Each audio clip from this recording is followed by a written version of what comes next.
pro LPS Vicky, co jí dám do balíčku. No nic, můžeme jít na to. Nebudu jí ukazovat dopis a ani bonusy. No tak jdeme na to. Takže já jí tam dám. Dám ti tam, jo, Vicky, já ti tam dám. Tady tuto čivavu, která má rezavý krček, ale to ty víš a nevadí ti to.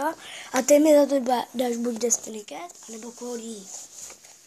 Pak ti tam dám tady tuto Činčun. A ty mi za to dáš buď Kolí, nebo Destiny Cat. Je to jedno. A pak doplňky. Pak ti tam dám i nějaké ty doplňky, samozřejmě.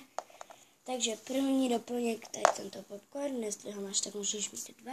Tady já ho nechci, tak jdu do kostičku.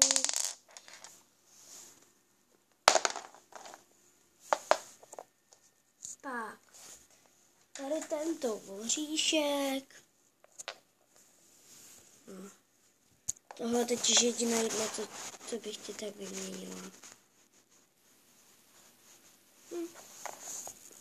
A kdyby si chtěla tady toho za nějakýho ještě LPS, tak ti dám k němu i tady toto.